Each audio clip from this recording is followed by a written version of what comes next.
Ladies and gentlemen, it's great to see you. Welcome back. It's time for Global Solutions again, and that means it's time for the Global Solutions Summit 2021. My name is Katie Gallos, and I'm very happy and pleased to be your moderator of today, because the question that we already tackled yesterday, how will the post-COVID-19 world look like, will also be the overall question for today. Do we go back to our old ways, or will the pandemic be our momentum to tackle these most urgent issues that we are facing right now? Again, like yesterday, today we will be focusing on research-based policy recommendations for the T20, the G20, and of course beyond. And we are very happy to read your tweets, so please join the conversation with the hashtag Global Solutions. And the Global Solutions Summit, as you all know, it's based on more than 20 keynotes from all over the world. More than 40 multi-stakeholder panels are currently online, and over, 5,000 registered participants from more than 100 countries in the world. 2 days full of program. We're heading into our second day. So thanks again to all the partners and supporters who are making this very special virtual conference possible. And we are going to start into our second day, as I mentioned, as we speak today with German Federal Chancellor Angela Merkel, with the Italian Prime Minister Mario Draghi, and of course the UN Secretary General Antonio Guterres. But now I hand over to Professor Dennis Snower, who's the president of the Global Solutions Initiative. And now for the highlight of the Global Solutions Summit. It's my sincere and deep pleasure and honor to welcome two outstanding statespeople who have contributed very substantially to the cause of multilateralism to address major global challenges. The Global Solutions Initiative grew out of the T20 process that I had the privilege to co-lead under the German G20 presidency. And the leadership of Chancellor Merkel inspired us to bring together researchers from all over the world to address G20 priorities. Chancellor Merkel, it is a great pleasure to see you. Frau Dr. Merkel, es freut mich enorm, Sie im Kreis von... Madam Chancellor, I am enormously pleased to be able to welcome you yet again in the, for me as well. It's a great pleasure for me as well to be with you today. The stage is yours. Chancellor has the floor. Well, Professor Snower, Mr. President, dear Mario, ladies and gentlemen who join us, at least via their screens, life is what you make it. There's a lot of truth in this conventional wisdom. And in many ways, this is also truth for nations, but it's still only half the truth. Mario, can you hear me? Can you hear the translation? Okay, very good. Very good. This is true for the whole world because the well-being of countries across borders, across continents, is sort of an interdependency. It depends on the actions of others. And the pandemic has brought this home again to us. The world is a community of destiny, be it global health, be it issues of climate, environmental protection, sustainable development.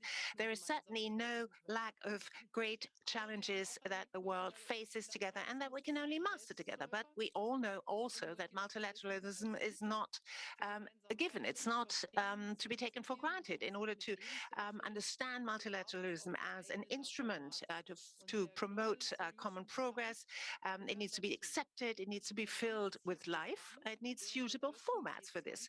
And the Global Solutions Summit is one of those formats because, after all, the name in many ways is a program during the German G20 presidency in 2017. This meeting took place for the first time. It's a well-established part of the G20 process, and I'm very pleased to have the opportunity to participate in this together with Minister President Draghi, dear Mario, by hosting the G20 Global Health Summit last Friday. You showed very clearly that the G20 is ready as regards pressing global issues to work together, and I can only assure you of my comprehensive support for a successful G20 presidency under your leadership. Yes, certainly G20 cannot solve each and every problem all over the world, but once the 20 leading industrialized nations work together, they can do a lot towards improving the global common weal. And this is not least true for cooperation against the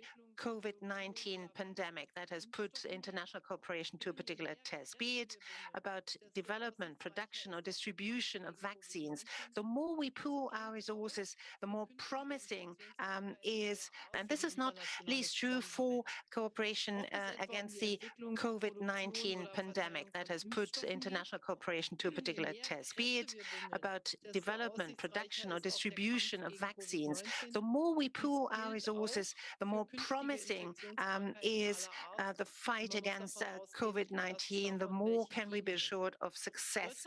And that is also true, obviously, for future infectious diseases, because we will have to contend with them rising again. In 2015 and 2017, Germany placed the issues of global health and pandemic preparedness on the agenda of G7 and G20. We're able now to build on the results and achievements of this, but I must say that I would have very much wished for an even more consistent preparation to this pandemic. Although it's true that at the time, obviously, no one would probably have been able to imagine that this issue would become so pressing. The pandemic shows that all of the attempts to fight them at the national level will simply not be sufficient, and indeed cannot be sufficient in order to overcome the COVID-19 crisis. We need to assure access to all countries, access that is to was able to distribute vaccine doses to 125 countries, more than 71 million doses, but obviously there is a much greater need. And this is why Germany, during the Global Health Summit, committed itself to give 30 million doses to developing countries, and I can only call upon all our G20 partners to do their utmost to support ACTA and COVAX, because there's not a lack of funding only for the distribution of vaccines, but also for increasing production. And here too, the partners in Europe, in the G7 and the G20 are called upon to promote the buildup of global production capacities. To this end, under the roof of COVAX, a new working group, a task force was established in South Africa, and Germany are co-hosts, and I support this task force wholeheartedly. And the current coping with this crisis is already a gigantic task, but in the future, there will be further virus mutations, there will be new pathogens coming up, and this is why we need to prepare as well as we can to further pandemic threats. So we should not reduce incentives for R&D, but rather we ought to maintain it. Patent protection plays a very important role in this respect. And against this background, we need to explore every avenue so that the benefits of the development of new vaccines and medication for crisis prevention, obviously, it's most important to strengthen WHO as the central institution for promoting global health.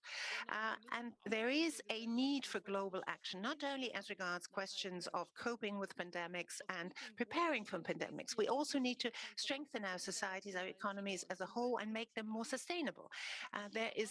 So for very good reasons, this year we have conferences, very important conferences on international climate and environmental protection, and I expect a very strong message from the G20, particularly since its member states are, after all, responsible for about 80% of global greenhouse gas emissions. We urgently need progress if future generations are to also have the opportunity to live in an environment worth living in. And this will best be achieved if climate protection becomes a factor of economic success, and we need to put the necessary incentives in place of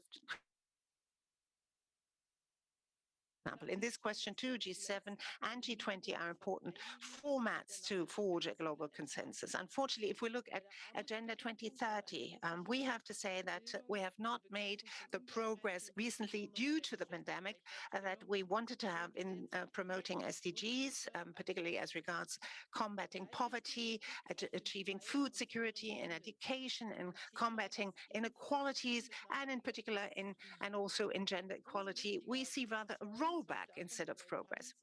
And the same goes for free and fair trade, an issue that also has a lot to do with sustainable development. So reform and strengthening of WTO is all the more important. And I hope that the issues that are still outstanding can be clarified as soon as possible with the new US administration. There is reason for hope. For example, the African Continental Free Trade area, and also the compact with Africa that we established under the G20 presidency of Germany in 2017 is already having an effect. And the economy of African compact partner countries has proved itself to be remarkably resilient. Italy will, continue the tradition of the compact, and I'm truly grateful for this to you, Mario. We will have to contend with the economic distortions due to the pandemic for quite some time. So global indebtedness too will remain an issue on the Italian G20 agenda. Ladies and gentlemen, it should be obvious to all of us that global issues can only be solved globally. But for this, we need to consistently effort to convince others. And obviously, we can only be convincing if we come up with effective and efficient solutions. And Global Solutions Summit is a good platform for this. All of you who are making an input with your knowledge, with your expertise, very important in this context. And I wish all of us an inspiring discussion. Thank you. Because it makes an important point that we must all take to heart, which is when we face global problems, they can only be tackled globally. And so ACTA, COVAX, WHO is the relevant place to tackle a pandemic. And it is extraordinary how already in 2017, under the German G20 presidency, these topics with regard to health were put on the agenda, including antimicrobial resistance, which is a topic that should concern us a lot more. Our next speaker is Prime Minister Mario Draghi, whom I welcome. He has played a central role, the central role in stabilizing the European economy and financial system on the monetary front. And now he is doing it on many, many more fronts as head of state of Italy and host of the G20. So Prime Minister Draghi, wonderful to have you here, and the floor is yours. Thank you, President Snower. Dear Chancellor, dear Angela, ladies and gentlemen, it is a pleasure for me to take part in this year's Global Solutions Summit. This event takes place at a time of profound change in global relations. The past few years saw a pause in the process of globalization.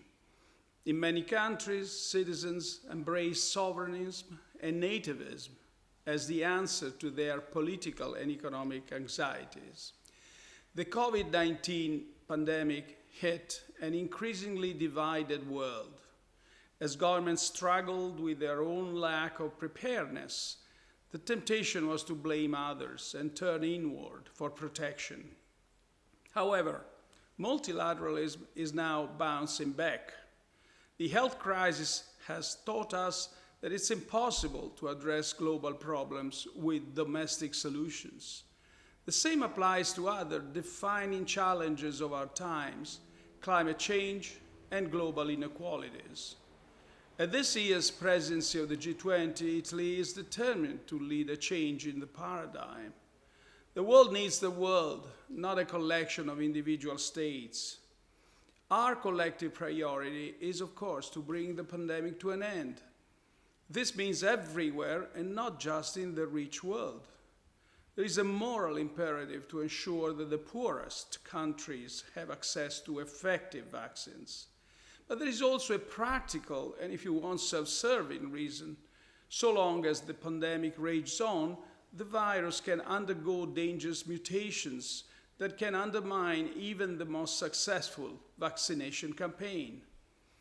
The Global Health Summit in Rome last week offered a set of very concrete responses to this crisis.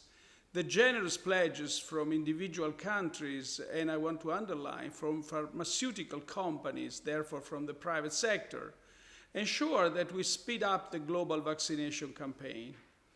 The EU initiative aimed at building vaccine manufacturing capacity in low and middle-income countries helps Africa deal with many diseases, not just COVID-19.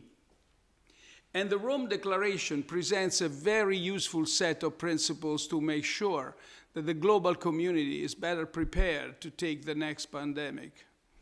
The battle against the virus cannot distract our attention from the fight against climate change. Polar ice sheets are melting and the sea level is rising. The number of reported weather-related natural disasters has more than trebled since 1960s, and these events are bound to intensify in the coming decades. In low and middle-income countries, natural disasters cost a staggering $390 billion a year. The World Health Organization projects that between 2030 and 2050, climate change will cause 250,000 deaths per year. Italy is co-chair of the COP26 in partnership with the United Kingdom. We have two clear aims.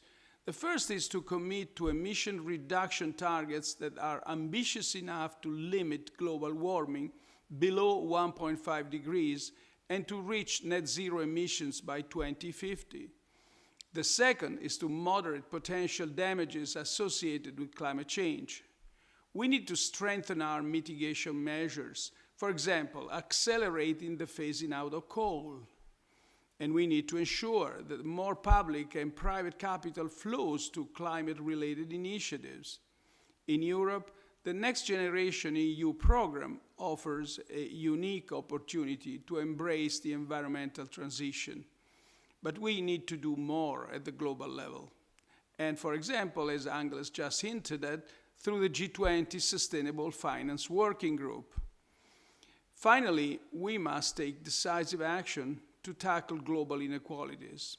The health and climate crisis risk worsening the existing disparities. The pandemic has contributed to pushing at least 88 million people into extreme poverty in 2020. Climate change could push a further 132 million people over the next 10 years, according to the World Bank. These effects are skewed against younger workers and women. The International Monetary Fund notes that the pandemic shock has hit the youth harder. Women in emerging markets have seen a higher rise in unemployment and a larger drop in participation than men. Italy is endorsing a 4-point plan to address the plight of low-income economies. We support initiatives to reduce the debt burdens of the world's poorest countries. We want the International Monetary Fund to issue new special drawing rights and to relocate existing ones to help countries in need. We back the early replenishment of the International Development Association, and we encourage multilateral development banks to enhance their financing initiatives. Moreover, we want to take specific action on the issue of food security. For example, during the joint session between Foreign Affairs and Development Ministers at the G20 summit in June in Matera. Throughout history, Italy has thrived thanks to trade and international cooperation. Openness has been our best recipe for success. Our G20 presidency will reflect this long-standing commitment. Together with Germany and the other G20 partners, we are confident we can build a stronger world. Thank you. Thank you, Mr. Draghi, Prime Minister Draghi. Thank you, Chancellor Merkel. My name is Melissa Eddy, and I am honored to be here as part of the Global Solutions, and certainly with two leaders who have shown in not so long ago that they are willing to both do whatever it takes to schaffen das, or achieve that which needed to be achieved in the face of a great challenges like those we're facing right now in the wake of the global pandemic. And we've been talking a lot, both of you have raised the idea of the chance that we have to revive multilateralism right now with the return of the United States to the global discussion. But at the same time, we're seeing a nationalism returning in the face of the pandemic. We're seeing borders going up in Europe. We're seeing nationalism surrounding vaccines. So I wanted to ask each of you, and Chancellor Merkel, let's start with you. What specifically do you think steps could be taken to ensure that some of these lofty goals that we talk about in these discussions can really lead to the forming of things ahead?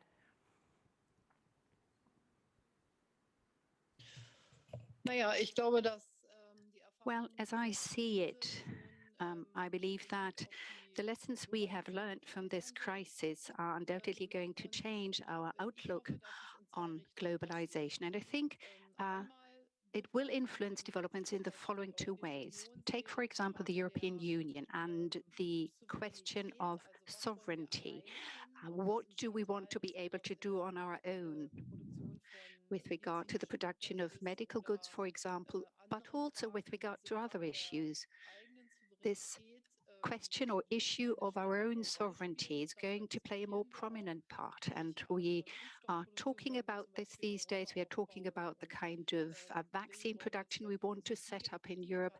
We also want to shape our digital sovereignty. And we are also talking about what that actually means. But at the same time, we realize that there is a thin line that we need to draw with respect to protectionism. Thus, we have to be very clear in making the point that we don't intend to do everything on our own, because it's going to be a throwback for the world at large.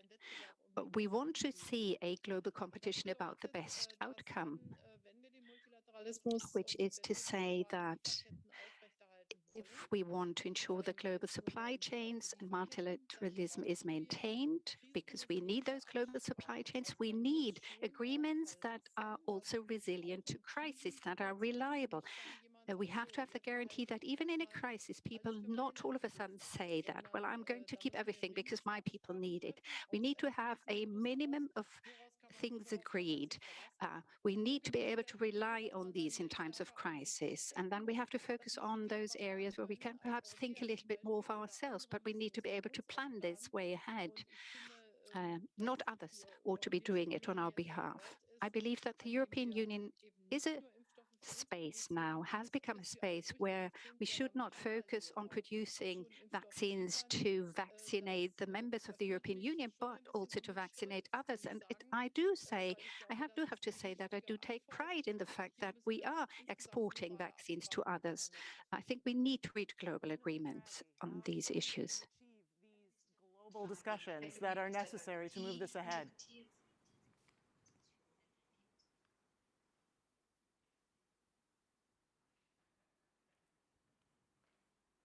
Could you hear me? Yes? Yes, I can hear you. Yes. Yeah, I mean, the pandemic certainly exposed some limitations of globalization and some weaknesses. We didn't have shared protocols. We didn't share information for quite a time at the beginning of the process. So there were all kinds of problems among states. But that shows to me not so much the weakness of multilateralism, but the fact that we didn't have it enough multilateralism. And in fact, the response through an unprecedentedly fast production of vaccines, and all in all, especially from a European side, the sharing and the exports of these vaccines. Let's never forget that we export about half of what we produce to countries that until now, even today, don't export anything or have blocked all exports. But basically on our side, there was a convinced sharing of multilateralism, which in the end provided the right response. So multilateralism was weak at the beginning because there wasn't enough of it. The response is actually a multilateral response. And what Angela said is absolutely right. I completely agree with her. The EU is a new space, has shown its sovereignty in the vaccine campaign, it's shown its sovereignty in the production of vaccines. But I think this shared sovereignty will touch many other fields. And the external developments, the foreign affairs developments, international relations developments, only show how we need a joint sovereignty in Europe in many fields, besides the health area. Thank you. Thank you. So the idea almost of taking this pandemic and using it as a launching point for what we're learning to take it further into other fields. On that note, Chancellor Merkel, you mentioned a couple of things regarding vaccines, research and development, the need for investment there. There's been a global discussion about patents and patents for vaccines. Now, you touched on this talking about COVAX, the ACT program within COVAX, which is facing an urgent funding gap of $2 billion at the same time as Western nations are struggling to fill that. How do you propose concretely that we're able to get a vaccine strategy for the future set up where we can ensure financing and production and distribution equality amongst all nations, also in regards to the idea if patents remain protected?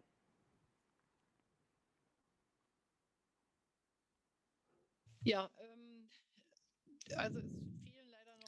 Well, unfortunately, we still need much more than the 2 billion euros you mentioned, but we've have found that it doesn't help a lot to have a lot of money in the account of COVAX because we don't have enough vaccines. We need to produce more, much more than we have done so far.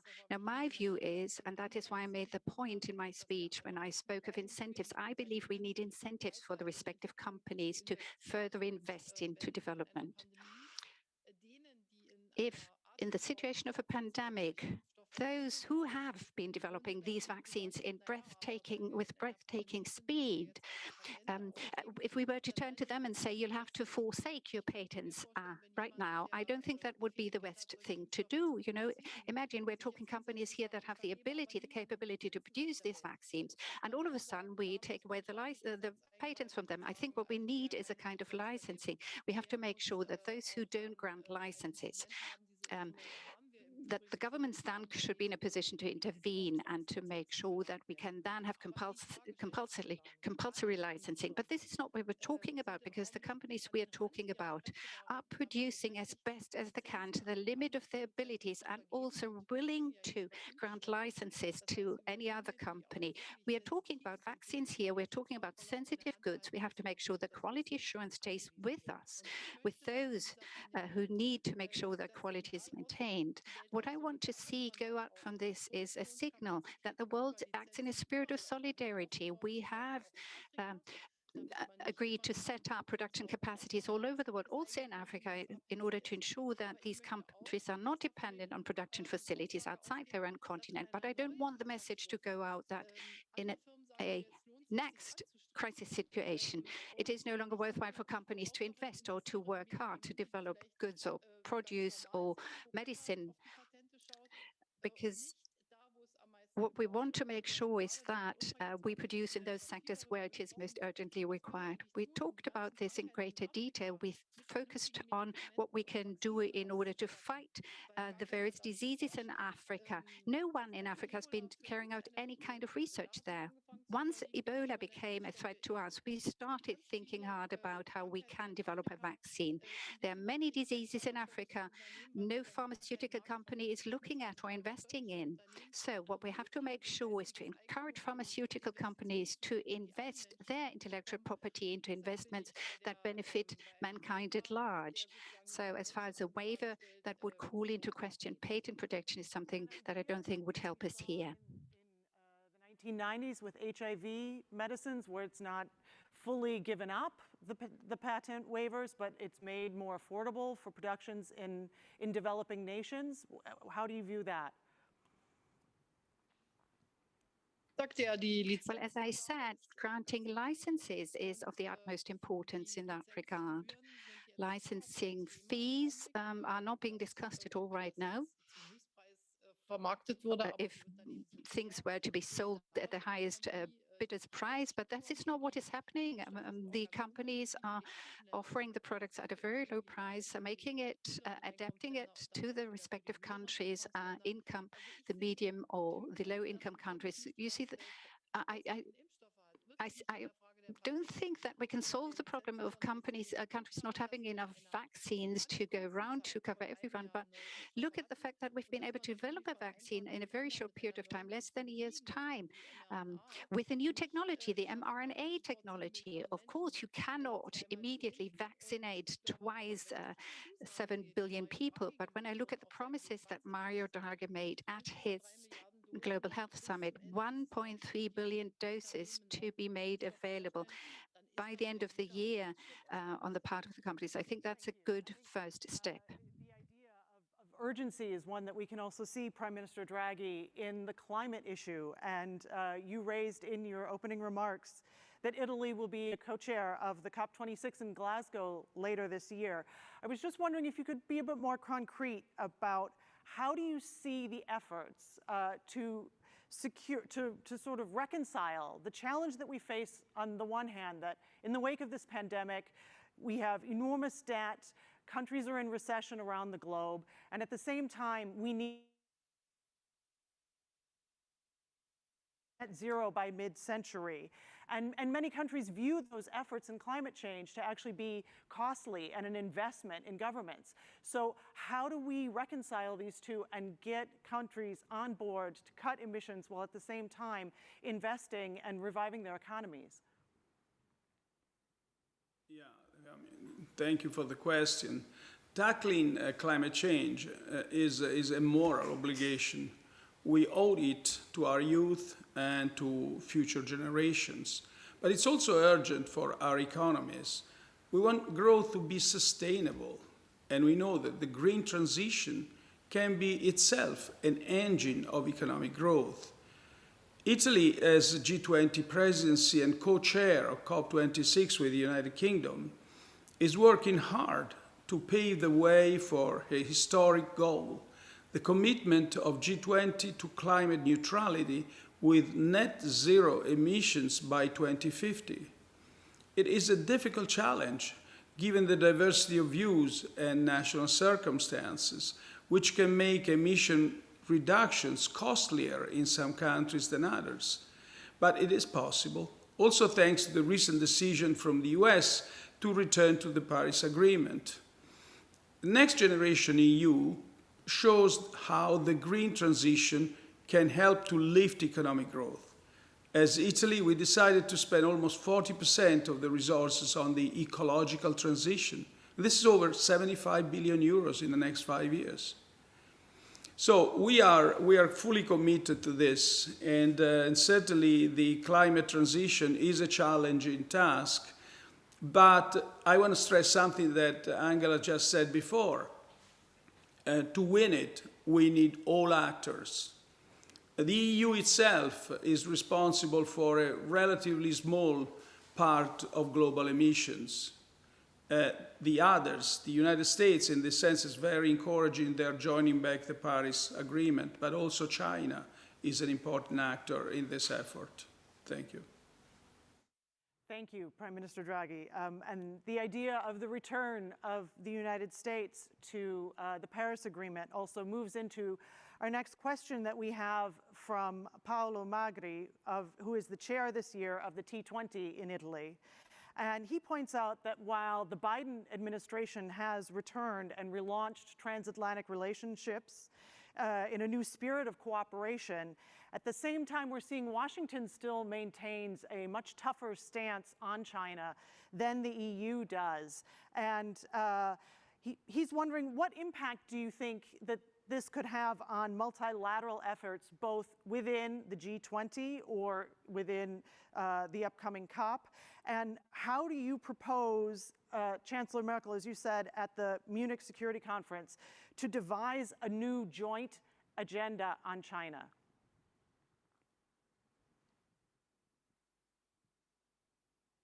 Ja, also ich glaube, dass wir Well, I believe that as far as relations with China are concerned, on the one hand, we need to continue to aim for cooperation. Think of the issue of climate protection. Think of the conference on biodiversity in Kunming in autumn this year, and other global challenges. Without China, we won't be able to tackle these challenges. And China is also part and parcel of a whole host of multilateral organizations. China is a member of G20. So rules governing our multilateral cooperation, even though we have different social systems from which we come, and even though we are competitors. And this competition issue, this character of competition, is something that the United States feel much more strongly than do we. China has become a power that did not exist per se in that dimension 20 years ago. So these systemic differences have to be clearly acknowledged, and we have to demand reciprocity. That is the idea that I try to focus on during our presidency of the Council, helping us trying to advance the investment agreement with China, because as a consequence, we get more reciprocity on markets. But at the same time, we have to think of intellectual property, fair competition, subsidies. These are all issues that need to be openly discussed and addressed, because if we don't do so, we will not be able to have a genuinely fair level of competition. The United States are making that point, and I think we will be able to make it together here and there. But sometimes, of course, we do have different interests, and there's no denying that fact. It's nothing bad in itself. China own social system, and here, when you look to the United States of America and the Western world, we do have a make the same response when it comes to criticizing disregard for human rights. On this issue of China and the United States, how do you see the challenges being presented, or how do you propose to and the United States are each coming at this idea of how to deal with China? Yes, I'll follow up on what I hinted before and what Angela has just said. The many challenges we've discussed today all require common ground as shared solutions, which are simply out of reach without the full engagement of the world's major economies. Just to mention one data, China accounts for about 70% of global GDP. It's also responsible for almost 30% of global greenhouse gas emissions. The issue, therefore, is not whether we should look for common ground with China, but rather how. We need to preserve a broad space for dialogue and cooperation grounded on a shared understanding of the international rules-based order. Frank, open dialogue on issues ranging from finance to labor and digitalization is an essential tool to push these issues forward, without backing down from our open and democratic values, and without refraining from raising our European interests. COP26, that we will co-chair with the United Kingdom, is a perfect example of a forum in which cooperation and common efforts are required, as I've had the chance to discuss recently with the US Special Presidential Envoy for Climate, John Kerry. Thank you. Thank you. A final question. So in 2018, Chancellor Merkel, you were speaking at this Global Solutions Forum, and you brought up the idea on the point of equity for women and gender equity, that one of the strongest and most important elements of this is that men need to change their attitudes about the division of labor and the traditional views that many men have of women's role in society. And Prime Minister Draghi this year has said, as part of the G20, the idea of gender equality, promoting women, is going to be one of the key issues. I'm just wondering, what advice could you give to him, having over 16 years been confronted time and again with this question, with the idea of how men can help in this entire effort, this global effort to improve women's equality around the world? Thank you. Well, I really think governments have a lot to do. Oh, sorry. Can you hear me? Did you want me to respond to Mario Draghi? To Prime Minister Draghi of your advice that you would give him. I'm pretty sure Angela would know much more about this and would give certainly a better response. But I think she would agree that governments have a lot to do in this direction. For example, removing existing barriers to women participation in the labor market and collaborating with the private sector to reduce gender discrimination on the workplace. Gender equality is one of the cross-cutting priorities of the Italian Recovery and Resilience Plan. We included specific measures, for example, investing in kindergartens and women's education. We also included a clause all across the plan, the EU plan, that will encourage companies that want to take part in the investment to hire more women and more youth. We are also, I wouldn't call it conditionality, but it gets very close to that. We are also trying to lead by example. For example, my government has appointed the first ever woman as head of the Secret Service. Thank you.